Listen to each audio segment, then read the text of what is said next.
All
right. Welcome to Contributor Coffee. I'm Ryan Kahn, and with me is Nick Taylor and David Alpert. We're really excited to start this. Yeah, go ahead, Nick. Oh, I was just saying hello. I wasn't trying to interrupt. No, we're really excited to be starting this stream off today. This is a new stream from VC, Virtual Coffee. And the idea is that Virtual Coffee is all about learning and learning together. And so we're going to work on an issue, an open source issue together with VC community members. And today we're going to be working in Golang, which is a language from Google that is used for, among other things, Kubernetes, to build Kubernetes. And we're going to be working on the Kubernetes project. And we're all very lost already. So very exciting to find our way. And that's sort of the point of this stream, is really working together to find our way in an open source project and get our bearings and see what we can do. See how we can contribute. That's Contributor Coffee. So let's go ahead and introduce our victims here, our guests. Nick, you want to go ahead? Yeah, sure. Yeah. Thanks for having me on, Ryan. My name is Nick Taylor. I'm currently a senior software engineer at a company called OpenSauce, and prior to that, I was at Netlify and Dev2.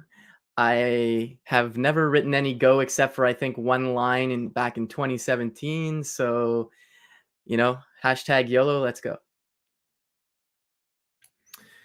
I love it. Thank you. Yeah, and David, go ahead. Yeah, I'm looking forward to this. My name is David Alpert. I live in Winnipeg, Manitoba, and I'm a site reliability engineer who's been working with infrastructure for a long time now. I've been working with Golang for a number of years, so I'm excited to join this stream and get down to business looking at a problem with you two. Cool. All right. Nice. So let's go ahead and get started so we can try to make some progress here. So I'm going to go ahead and share the issue real quick. Let's switch over to there. All right. So again, the issue today is going to be a little esoteric, as issues often are. I picked this one mainly because it's available. It's actually ready to go. It's designed to go into the 1.3 release in a few weeks. If we actually finish this issue or make some progress, it'll get included in Kubernetes, which is kind of cool. The first step in getting into any open source project is figuring out how to contribute based on the maintainers. And so in this project, I joined the Slack, I read the contributor documentation, I saw how to do PRs and saw how to do issues. I talked to the person who's assigned to this issue and made sure it was okay, so we can work on it. So as always, when you're working in an open source project, you want to acclimate yourself to the norms and to the way to contribute. Kubernetes as a project has a little bit more bureaucracy around how to contribute, but it's always important to start there. And so I've started there, and let's go ahead and get started. So again, this issue is the crux of this issue is someone has created a deployment in Kubernetes, which is where you deploy a container into the system, and they've created a secret, and they have some code, and the secret is just like a password or something that's encrypted for a container to use, and they've created a secret, and then they try to create what's called an ephemeral container, which is something that's does not exist in the deployment, but is instead made sort of ephemerally, right? It's not a persistent container. It's something you make sort of ad hoc to do some task. They try to add the secret to the container, and what happens is the container never starts. It says error failed. Go ahead. Oh, just saying okay. So Okay. Yeah, it says failed to sync secret cache. So what happens is it can't load the secret, and the ephemeral container never starts. So they have some deployment code here that we can use to create the deployment and to create the container. There's one other thing, there's a comment here, and the other reason I chose this issue is that there's a comment down at the bottom that talks about where that problem might be. It says, I think the issue is the node authorizer not considering that the pod updates might include a new secret reference. So again, what does that mean? We're going to find out. But I think the first step, well, what do you think the first step is? I'll leave it to you two to go ahead and get started. I think the first step is to reproduce the issue, but yeah, and I guess we won't go into it too much, but like I did have, even though I typically focus on front end or full stack, I've had to actually deploy Kubernetes before when I was at a startup, because when you're at a startup, you just wear many hats. So I was doing front end and deploying Kubernetes, but I just want to kind of go over some of these concepts. So like obviously everything's containerized. The pods are like separate containers, because like I remember one of the things I always had to do is like, oh, the pod's down, restart it. So like they're all separate containers. Like it's kind of like different microservices in different pods. Is that basically it, David? Or Yeah, that's how Kubernetes works. Each yeah. a pod wraps an isolated environment, like a virtual environment. So it's like you get a slice of the computing power of your host. And the Kubernetes system as a platform is more like an orchestrator that orchestrates all the time sharing of the underlying host resources, and creates you this isolated little environment called a pod that your app actually runs in. Okay, yeah. And like you were saying, so the orchestration, Kubernetes really is orchestration that just happens to be orchestrating containerized environments. That's kind of the high level of Kubernetes. That's yeah, okay. That's right. Cool. Yeah. Just If wanted you're to new to ask, Kubernetes, I highly recommend checking out there's a book online. I think it's called The Children's Illustrated Guide to Kubernetes. And don't I let the love title that. fool you. It's a really beautiful introduction, beautifully Okay. illustrated, and it walks you through all the basic concepts of Kubernetes. So for anybody out there who's new to Kubernetes and might be confused about some of these terms, that's a great place to start. Yeah, I think that's a great place to start anyways with the children's books. I always think when people start programming, they should learn Scratch instead of learning like a traditional language because Scratch is so, it's like I had a kid yesterday in my class tell me, I'm good at JavaScript not because I know JavaScript, but because I know programming. And I thought that was super profound from coming from a 12-year-old. Yeah, Wise but words. it is true though. I mean, like obviously different languages have different syntaxes or like patterns, but I think once you get comfortable with programming, yes, there's a bit of your brain hurts maybe for a while when you switch to a language, but like, you know, you know what like if statements are, switches. Some other languages might have stuff like pattern matching and stuff, but like I think once you've got a good base, you know, I think you can be confident in your abilities to like, okay, I've got to work in Rust now, or I've got to work in Go now. And like, I don't think it's as daunting once you've got a few years under your belt. I think sometimes people might create this anxiety for no reason, like, but I can understand things can be intimidating, and it's like, but anyways, yeah, it's great what that kid said for sure. Yeah, I know. I thought that was, I told him that. I said, you're wise beyond your years. Okay, so let's go ahead and, do you have anything to add there, David? I'm going to go ahead and share Nick's screen here. Yeah. Cool. So we have a blank, we have a blank editor. It's always a good place to start. File new project. You always start with the Or in unknown, this case, right? open existing project. Yeah, you always start with the So- unknown, I guess. Go ahead. Yeah, exactly. Yeah, no, I do have. So Ryan is. So we're working in live share right now, and Ryan has shared a Code Spaces instance, and I'm connected to that right now. So, and I think Ryan said like, yeah, it says 27% participants can join if you go to that link there. So if you're interested in following along with us, you can. You won't be able to change anything, but you can view the code and view what we're doing. Yeah, so I guess the first thing for me, like when I start working on an issue, even though I've never worked in Go, is like, okay, well, already there's a hint here. It's saying this graph populator.go. So I'd probably just go there. Did I spell that right? Graph. Oh, populator, not calculator. Graph populator. Okay. So this appears to be the file, and let me just shrink it down a little bit. I think that should still be legible for people on the stream. Okay. Yeah. Okay. So this is the file that they mentioned, and so again, like I've never worked with Kubernetes or Go really. So I'm just looking at the issue, and so it says, I think the issue is the node authorizer not considering that pods updates might add a new secret reference. So I guess I have some questions first. So a node authorizer, that's some kind of authentication service within the Kubernetes environment, or what is this exactly? Well, a clue I have is, to assume so. Go ahead, David. No, I have to assume so based on the name. Yeah, A no, clue that's is what I that think too, but this issue is in two what are called SIGs in Kubernetes. They're like interest groups. And one of them is node, which has to do with, starting up nodes. The other one is auth. So it's in both, it's of interest to both groups. And so I do believe that the node authenticator is an authorization step that has to do with its ability to access secrets. Okay. Is my guess. Yeah. And I have also some documentation up that I can share in a sec when we're ready that has to do with starting a cluster locally, which we can do to kind of test our code changes. But yeah, go ahead. Is that using something like kube control? Like You do exactly what it'll compile Kubernetes from our source.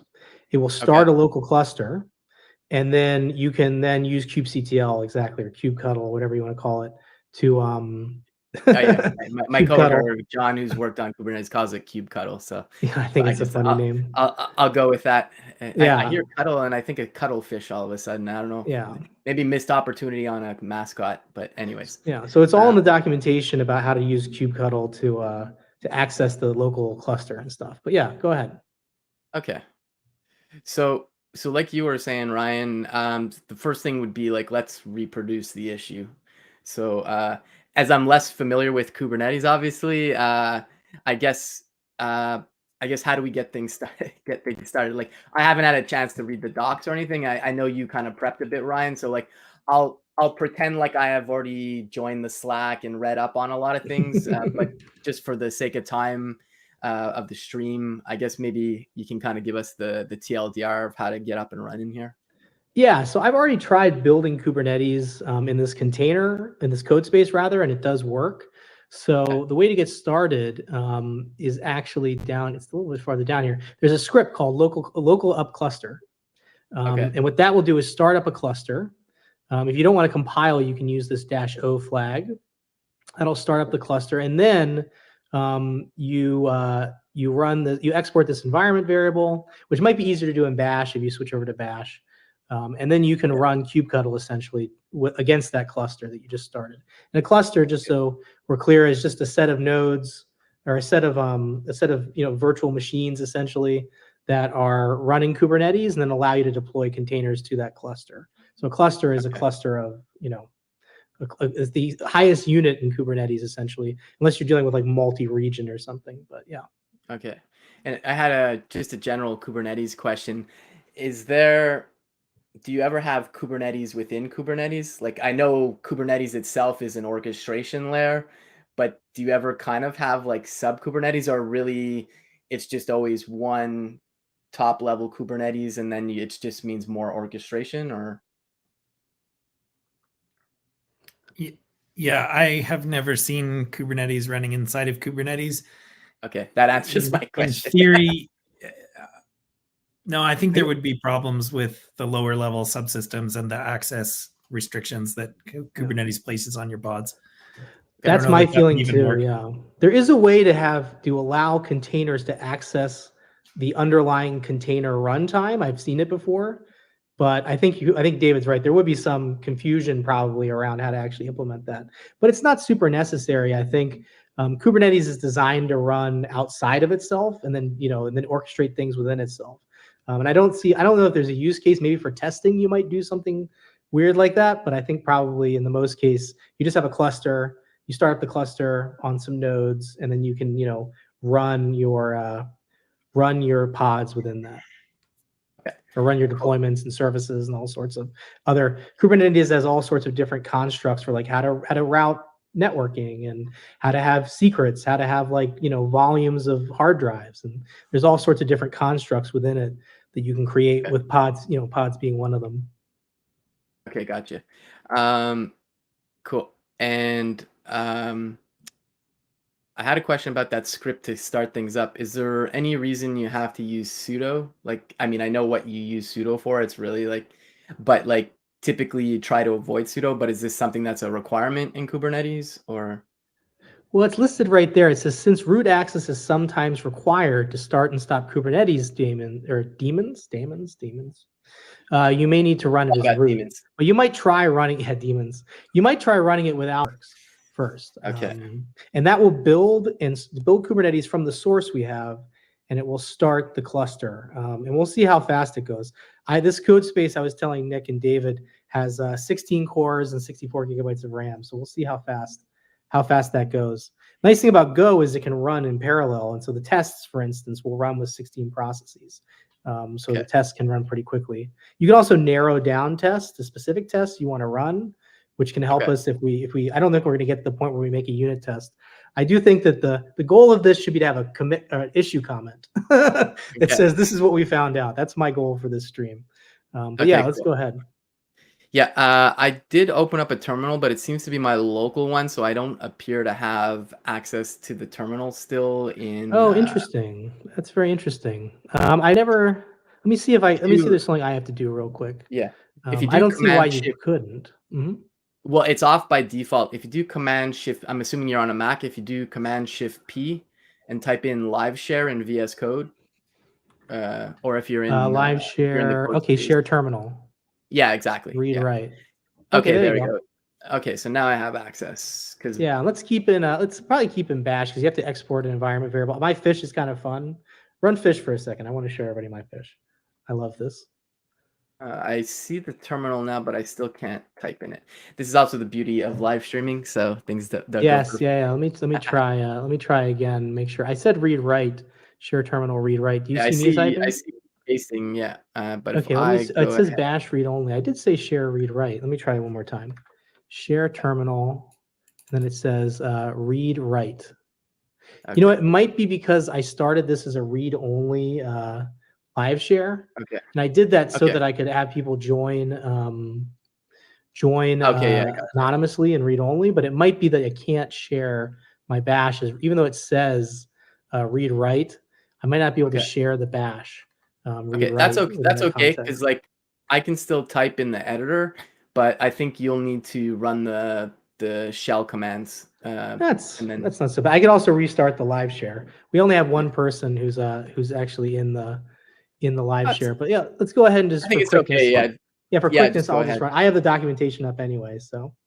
I'm gonna pretend I'm typing in the terminal. So there you go. I don't have a clicky keyboard, but I'll pretend like clickety clack something. No, I love it. Okay, cool. So let me bring up. I actually have it in the browser. So let me just type in. I have to export an environment variable first. So there's one that says export container runtime endpoint. Actually, I don't think I need to do that. So let's just try running this and see what happens. Let me actually switch to the Go path because I have a link here. So let's cd2/go/ source / and then we'll run the command. Okay. Here we go. While that's running, do you mind sharing the docs you were referencing before? Just let me do that. Chat. Let me do that. I'll drop it in the chat for you. I'll drop it in the chat for everybody. Actually, let's do that. Yeah. That's what I meant. Sorry. Yeah, because there's like a private chat and I actually have some comments going. I haven't been reading. The comments. I'm sorry. Here's the link to the documentation that we're looking at. Cool. Oh, I was on the private chat panel. That's why I didn't see anything. Okay. Well, I have to actually show all the chats. Let me show these chats. I'm so sorry. I didn't realize this was the thing I had to do. All right. So go ahead. Let's see what it's doing. Okay. So it's building, and I guess while it's building, because I imagine this will take a couple minutes.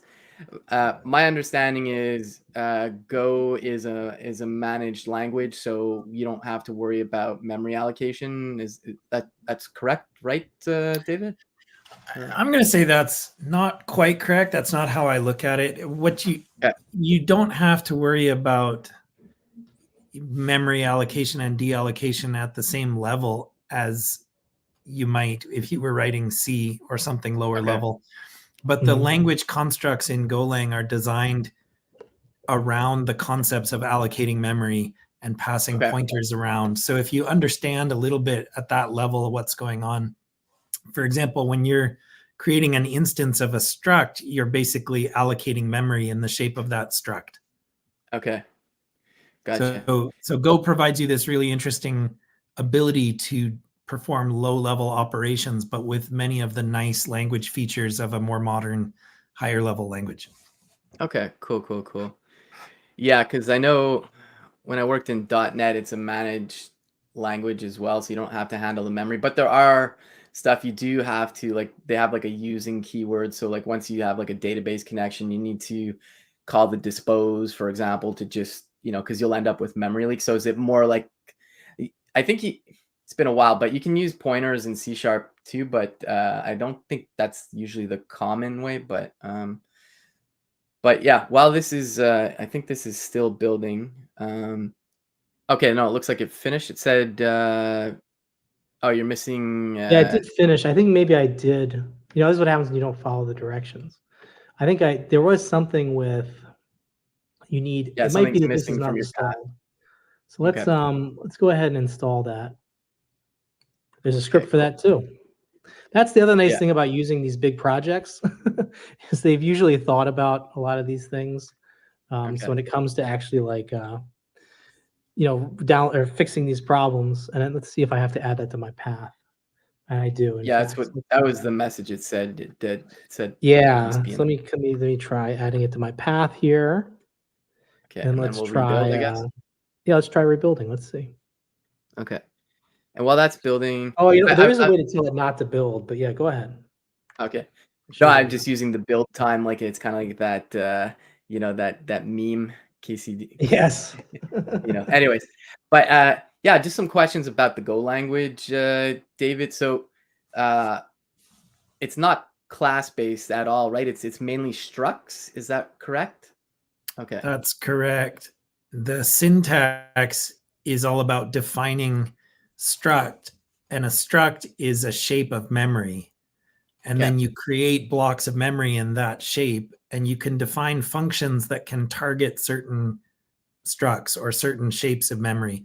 So you Okay. can simulate or emulate. You can imagine, if you squint at Golang, you can imagine that it's class based, Okay. but it's not class based in the same sense as some of the other languages you're used to. Okay.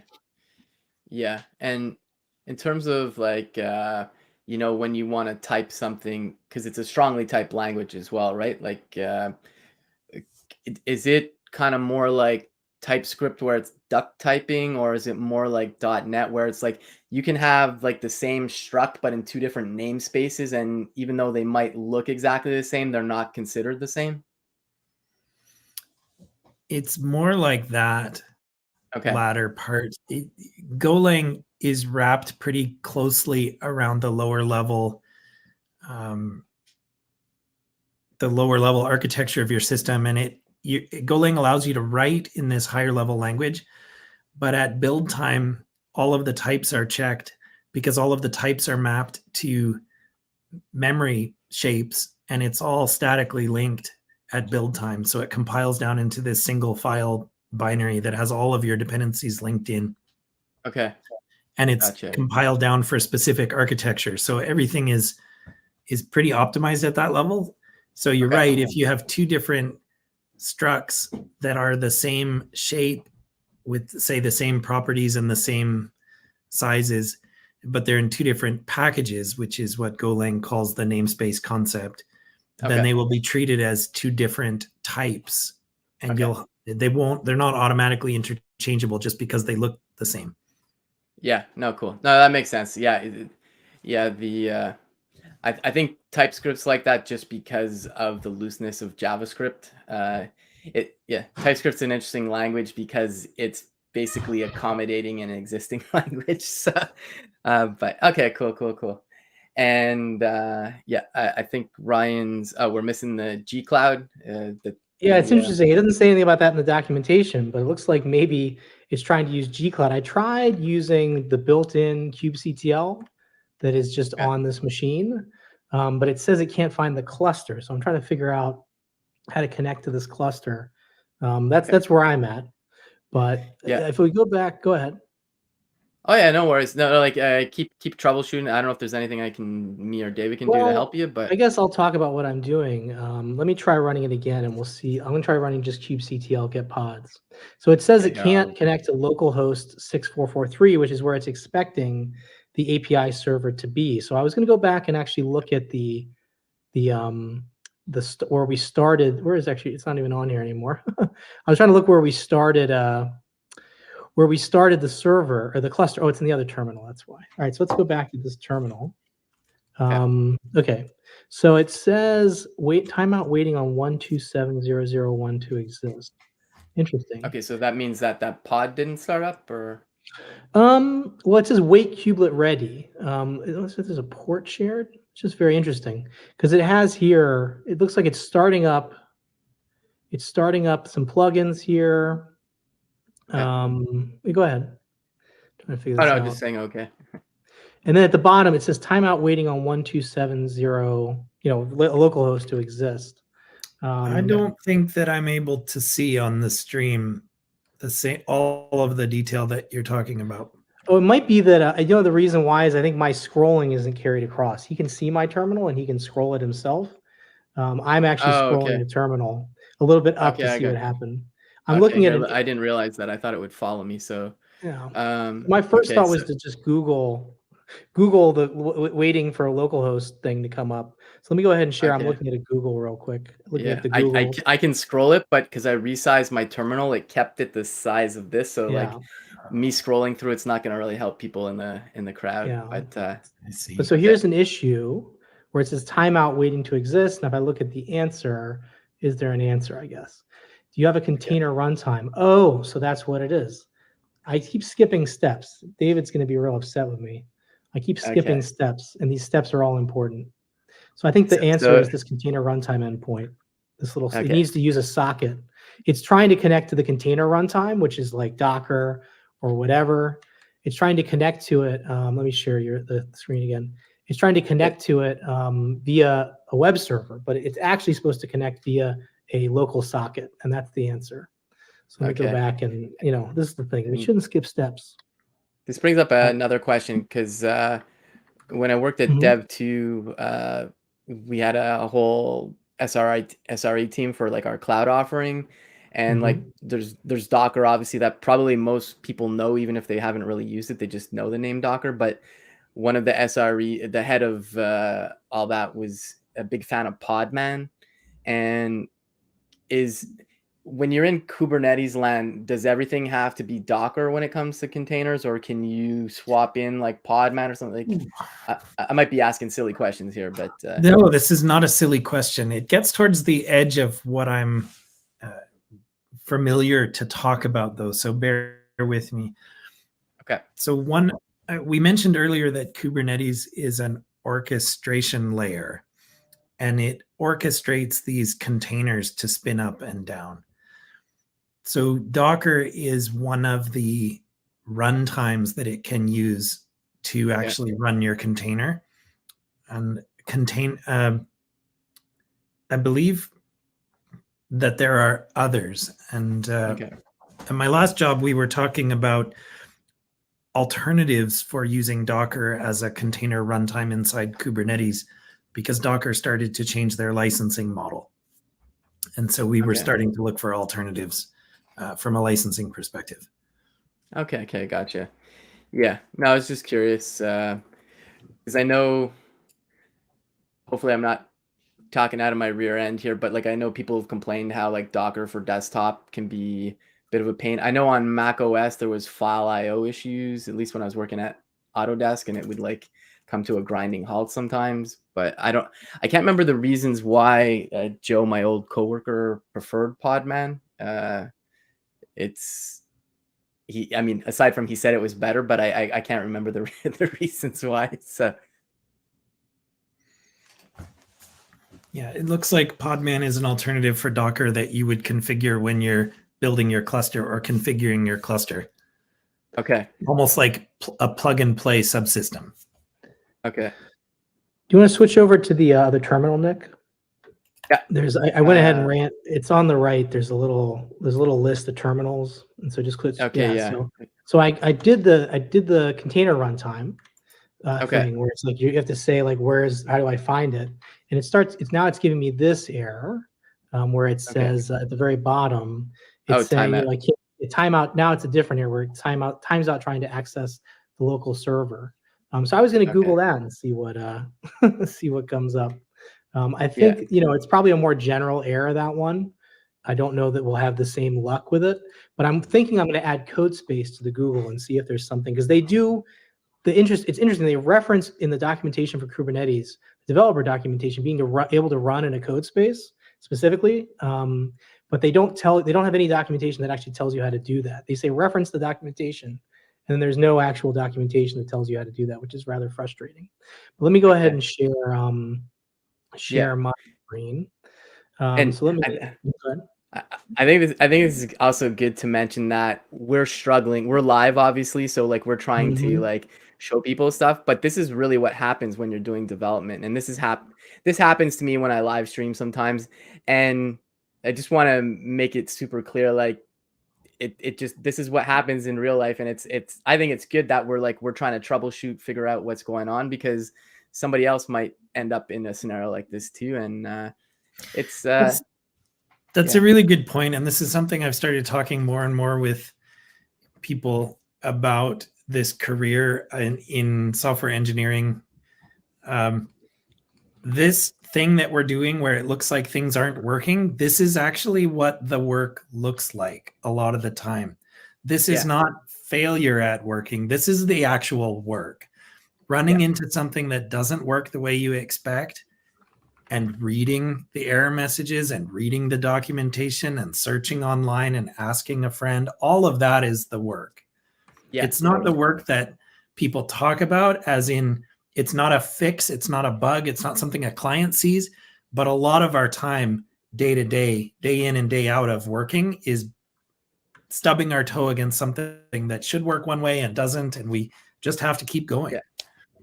Yeah, exactly. So one of the things is tell me to check this log here. So maybe we should do that. Yeah, that sounds good to me. And all right, insufficient. I'm gonna case. make the terminal my full screen for now, because that's really what we're working in at the moment. Yeah, I think someone asked to do that too. Okay, so these are the arguments that it's running Kubernetes with, and it does say start on port 6443 for the secure port and all this stuff. And then it says loaded cert pair. Oh, it might be a certificate issue. Let's see. What's the last thing at the bottom? Permission denied. Oh, we do need to run it as sudo. See this? Okay. Jeez. Yeah.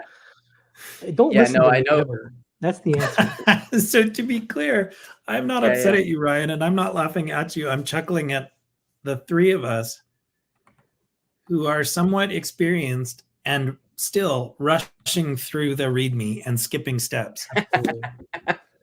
It's absolutely true. It's just, you try to, the real problem is it's a compressed, this is like an interview, right? It's like a compressed development environment where you're trying to do things quickly. And that's the problem, is that you can't, you can only cut the stone at the rate that the stone wants to be cut. And I think we're just kind of running into that problem here. So let me go ahead and do the things that I did before to add it to add etcd to the path. Yeah, it's weird that I see your terminal changes, but for some reason it's like overwriting I don't know why it's doing it that way, but maybe it's a thing. Yeah, it's probably didn't I just do that? Export path. Yeah. Oh, maybe I have to actually install it again. No, I did it right. Okay. I'm root right now. Okay. Just for fun. I know it's not related at all, but like a lot of times I've seen people, because like I'm typically working in the JavaScript ecosystem, and they'll have to be using sudo to run node stuff, and that's because depending on where Node.js gets installed. But if you use like version managers like NVM or N or ASDF, it actually creates shims in your local user directory, so you never have these issues with file permissions. Obviously, it's a little different with Kubernetes, I guess, but that's just like a side note. Like even though I'm not a Rails dev, I had to use Ruby when I was at Dev2, and I used RBEM, and it was the same thing. It would allow you to set up multiple versions that you could switch, but it was always in your user space, so there was never any permissions issues. So yeah, I'm trying to see why. Oh, I gotta do this. I'm trying to see why, because I thought I installed this, didn't we? yeah, you ran that. Does that have to be sudo as well, or just? Oh, maybe. Yeah, that's a good point. Let's try that. I'm gonna open the docs you're looking at because I. Sure. Yeah. Well, I'm actually just kind of running the commands we already ran at this point. Oh yeah, no, I'm just taking a peek to see for my Yeah, own curiosity, and also just probably have maybe this something 20 was times in missed. there. Oh, it's not actually updating my path, I think, because it's supposed to add that etcd at the end. Wait, go ahead, David. No, well, just while you're working about that, I want to respond to Kirk's question in the comments. Is this the tabs versus space debate I was promised? And clearly not. There's no debate. It's space all the way. Exactly. Oh, it is in there. I see it. etcd. So if I run etcd, did you echo your path? It does run it in there. Maybe we'll just run etcd. No, it won't work. I'm not sure. It's in my path. But for some reason, it's serving insecure gRPC server due to error. Where does it say that? The process that it's still hard for me to see what's in your terminal. There's something odd going on with the rendering of the terminal on the screen. But I can't change that. It's like out of order sometimes. Oh, really? I think I see errors logged from the last command that you run. The last command that you ran. Yeah, closed etcd server, datadir advertise peer. Well, I thought the error was saying it wasn't in the path. You think it's because it's not starting? I saw something that says stopping insecure server due to error. Yeah. And that concerns me. Well, it might be because I didn't set up something with certificates or something. You know what I mean? Like you would normally set this up with that. Yeah, that's likely. It ran a second ago, which is what's confusing, is that it is in my path. etcd is in my path. And I don't know if it has to be in root's path in order to run. If I do sudo echo sudo. Sorry, I have all my stuff in my way of my screen because I wasn't expecting to do any work. Yeah, no worries. My master plan was to get you to do all the work while I just talk to David. Yeah, no, I think that's a good plan. Yeah, so it is in there. It's right there, even for sudo, even in the roots path, it is. At least as far as I think sudo echo path does that. But let's just see if I run. What if I just run etcd in one terminal, and then I'm going to start a new terminal, Nick, and let's try running /hack/local cluster. What is it actually? It's start local cluster, or was it local cluster up? A local up cluster. So we'll do sudo /hack/local up dash cluster. Okay. And have you done all the pre-steps? Like there I'm it looking goes. here. Okay. So I just had to starting etcd and the other terminal seemed to satisfy it because I guess it saw it was already running and didn't need to then run it again. Okay. So let's see what happens now. Okay. Oh, so no, it's the same error. Okay. Just to getting back to David's point before, have we done all the prerequisites? Like I'm looking at the README, like it says, you need to install the Cloudflare for, I'm guessing for certificates. We've obviously cloned the repo because we're in code spaces. Yeah, it's a good question. I didn't do any of that stuff. I managed to build it, and I managed to, my plan was to actually do a little bit more of trying to run things before, but I was kind of I didn't have time, unfortunately, so we have to do it live. Oh But I'm yeah, trying to. no Oh, worries that's about very it. real. I just What's meant that? like I just want to make sure we've got all the base things before we're actually trying Well, of to course. get it running. Yeah, I mean, this. Go ahead, David. This seems to be more related to something with this etcd in the path. I'm not quite sure why, because it was running before, right? It didn't give us this error before. So I don't know why suddenly it's. What if I just start a new terminal? Did I do that already? Yes. Oh, I just did it, and I tried running it. Maybe I need to export it again. Let's try exporting the path one more time. So I go I back think to after you here. export the path 20 times and then you say Candyman 3 times, it works. That's right. That could be a That's terrible. right. There could be many people who have no idea what I'm talking about when I say Candyman. But anyways, Yeah, I think you're all right. IMDb, not necessarily an Oscar award-winning film, but Yeah, I'm not really into those kinds of films usually. Let's try running. Yeah, I'm not Right, into one more. gory stuff or anything. Because I'm in Montreal, like my parents never let me watch horror movies, and then the first time I saw Nightmare on Elm Street, it was in French, and so it's like, Oh. oh no, attention, Freddy s'en vient, and it's like I couldn't get scared because it's like Freddy The Krueger talking dubbing, yeah. in an accent, and it's like I don't know. Yeah. Anyways, The just first I don't know. The first time I saw a horror movie, I think it scarred me. I was too young. All right, so it's giving me the same error. Any thoughts, David?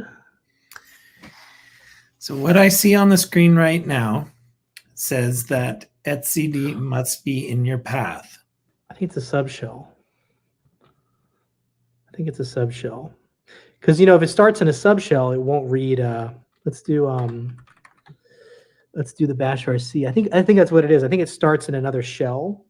So you need to have that in your shell, in your bash RC, so it's always running, so that you always have. So every time it starts every time it starts a shell, it's going to put Okay. that in there. So let's do all these things. That would I make think that sense. might be the problem, because thinking about it, it's in our path, but it's only in the path because we exported it in this particular shell. So if it starts a subshell, I would expect that it would not have that in the path. Is the only thing I can think of. So let's go ahead and add that to our path in the bash RC. And so Maybe people know the bash live stream. Oh no. Okay. Maybe the live stream scream. I'm screaming.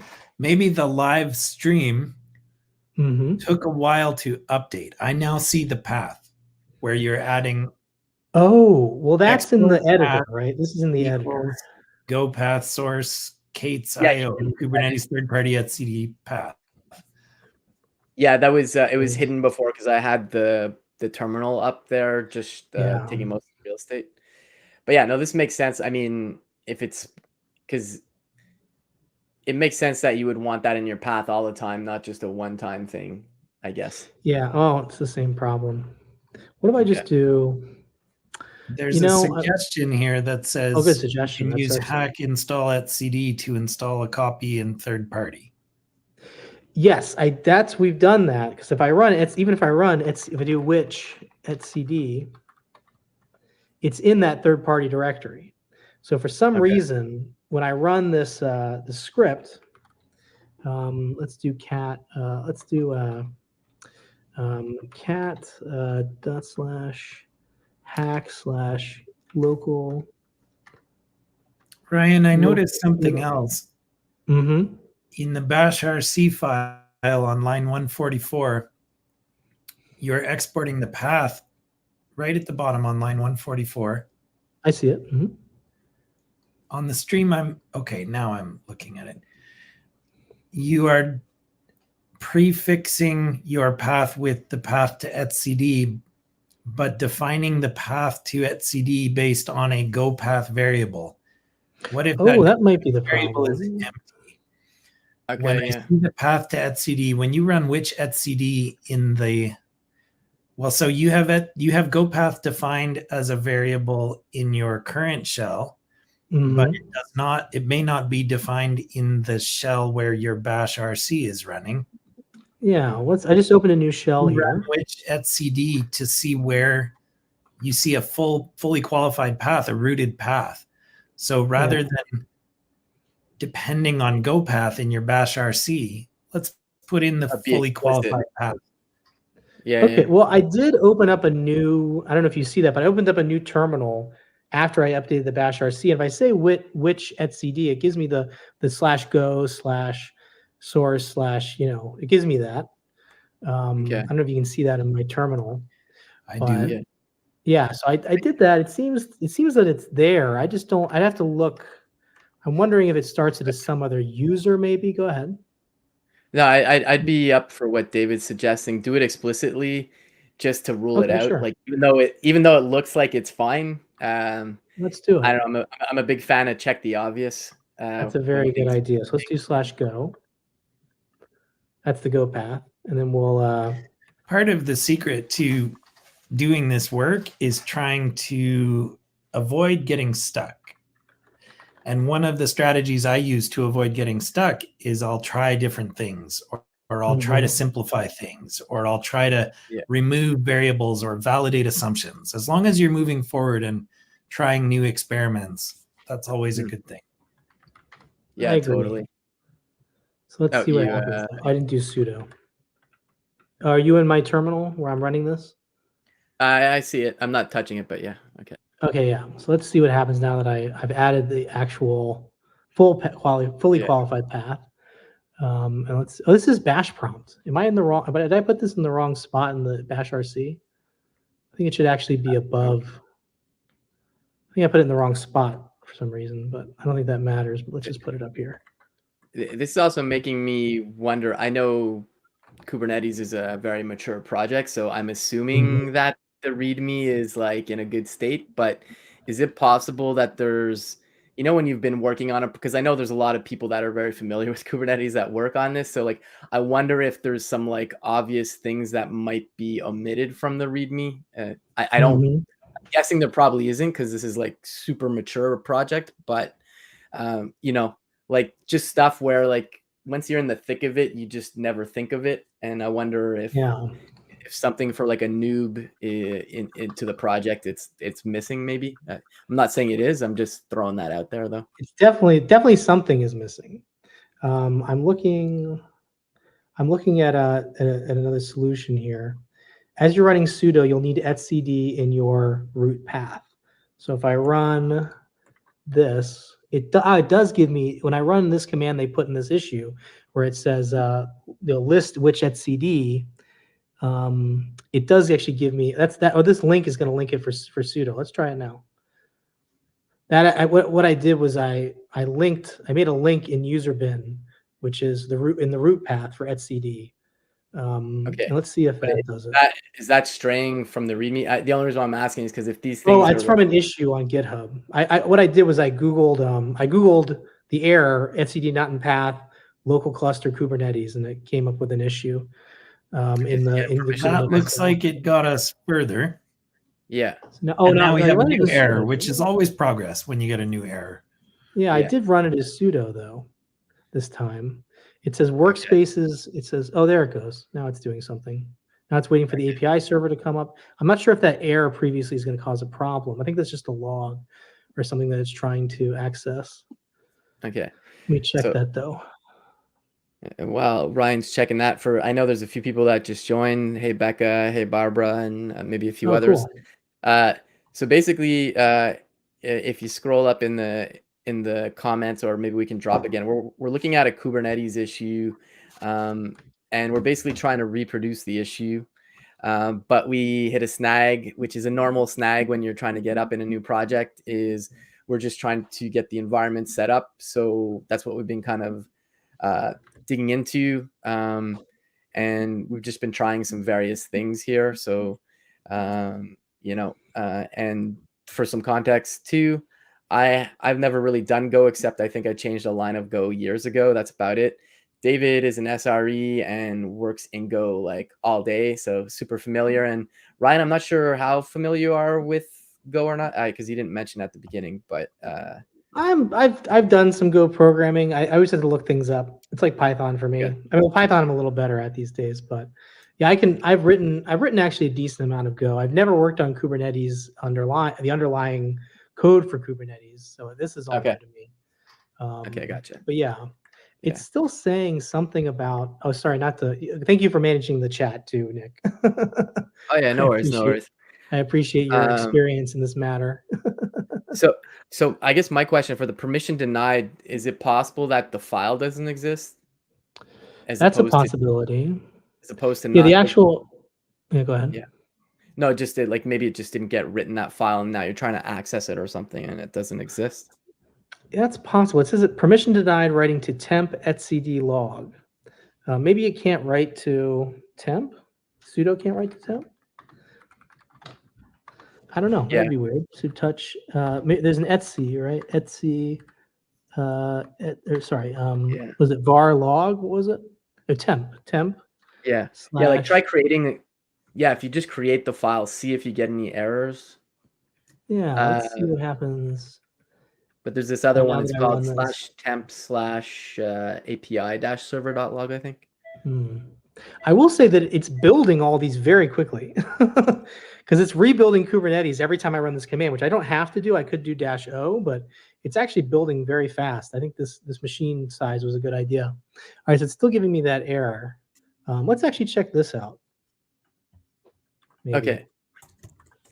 And also, yeah, just some stuff for folks who might not be aware. So when you do like when you do the /temp/etcd.log greater than to dev null, that's just basically logging it to nowhere. That's like a trick I've seen a lot of people use. I'm not a super bash person, but I see that a lot. Yeah.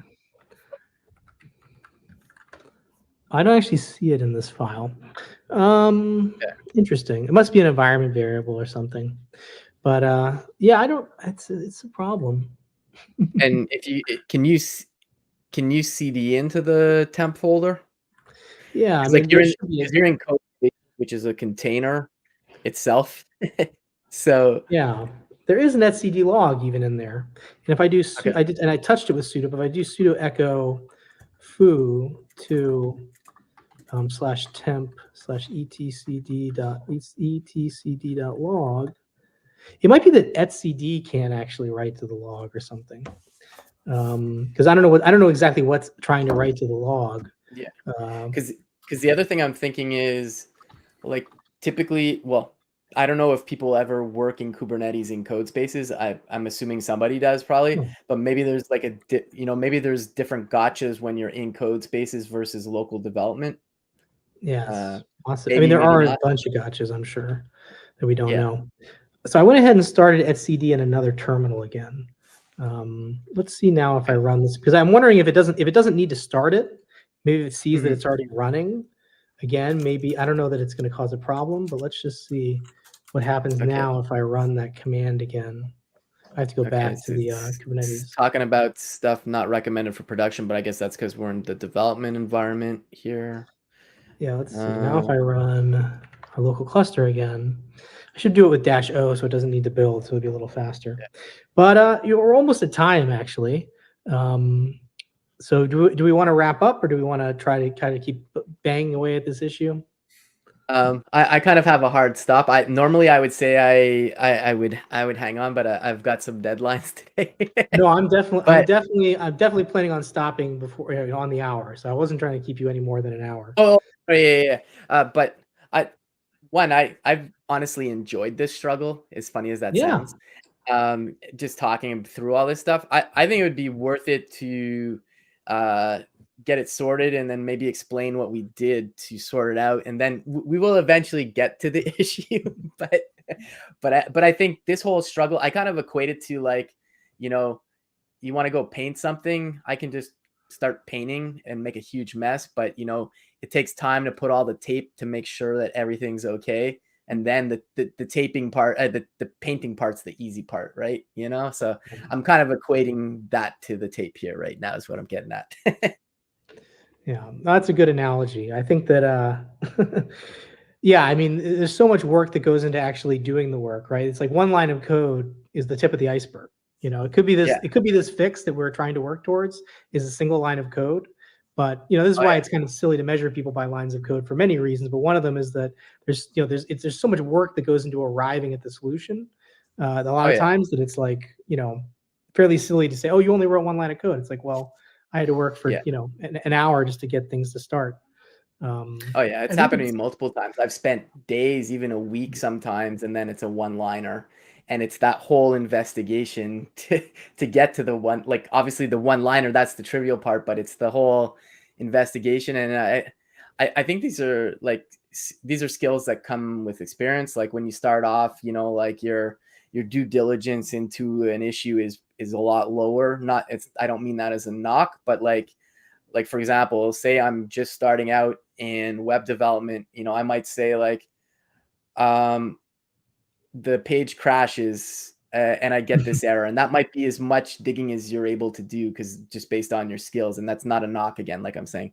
But later on, I would probably expect somebody more senior like myself, yourself, or David to say, well, I get that error. I check the network logs. This is giving a 404, and it's 404ing because, oh, it looks like that endpoint wasn't deployed. And like just a lot more digging, and these Yeah. are like super important skills to have. And just to kind of reiterate, Ryan Camarada in the chat saying, agreed. I think this is a better learning experience than we figured everything out right away, which I totally agree with that, Like Definitely. it's nice to get that win to say like we fixed the bug, but I really enjoy like kind of digging in like this. And anyways, yeah. Do you have something to say, I think David? it's also worth, if I could just interject, I think it's also worth spending one quick moment to talk about why we chose this path rather than diving right into the code. And I think when you're working with a Good point. mature code base and a mature product like Kubernetes that's in use by lots and lots of people, you want to pause and ask yourself, before I try to go fix a bug, how am I going to know? Two questions that I often coach developers to ask is, one, how are you going to know that your code change fixed the bug? Yeah. And two, how are you going to know that your code change hasn't broken anything else? Yeah. And those are two good questions to ask. And that's why we diverted and spent time trying to replicate the issues so that we'd have a feedback loop that we could use to evaluate any changes we might make.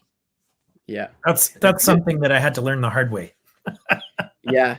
And it's a good point too about like, you might get a fix out, but what are the implications of that fix, and that's something you might not be able to notice when you're earlier on in your career, but it's like, yeah, I fixed that bug on this page, but like by changing that affects all these other pages for whatever reason, so like it's no, To it's be fun. honest, had we arrived at a comment that said we were able to reproduce the issue, that would have been a huge contribution, actually, because the person who's working on this has been very busy and hasn't actually even gotten to that point where they've said, hey, I was able to reproduce this. So had we reproduced it, that would have been a great contribution. I think that's another thing to keep in mind as we wrap up, is that open source contributions don't have to be, I solved the whole thing, I'm a superhero, right? You're a superhero if you can do anything that moves the ball forward, because these Kubernetes is used by, I don't know, not countless, you could count it, but for me, it's countless different organizations, right? And if you can make a contribution that helps people start ephemeral containers with secrets, that's actually a huge thing. And just reproducing the issue would have been huge. But I think we may have found something in the documentation that's missing. I know that the code space documentation is missing, so maybe that's something that could be added as well. But anyway, go ahead. I think, I think one thing that would be interesting, well, either feel free to do it yourself is try doing this setup, but on your local machine, and see if you run into any of these issues. Because if you don't, then that's a huge signal that, oh, I can't deploy to code spaces because of X, Y, Z. And then that is also a valuable contribution to the docs. So, yeah. I absolutely agree. And my Space Invaders watch just went off telling me that it's 1 p.m. So let's go ahead and wrap hanging up. out with you two. Yeah, it's been great. Thank you to everybody who followed along. Yeah, it's been really cool. I'm definitely down for hanging again to dig into this some more. So amazing, cool. Well, yeah, I think we could probably do maybe do another stream with a different issue. I think either way, you have to get Kubernetes started. So, but very cool. All right, well, great. Thank you for having you, Nick. Thank you for being here, David. And yeah, I'll look forward to. I think the next stream is going to be not the first week. Well, we'll announce it. This is a new stream, so we're trying to figure out the scheduling. But so great Yeah. to have you both on. Really appreciate you. And yeah, let's get together again. Cool. Thanks, Okay, everybody. Cool. Thank you. Thanks, everybody. Later.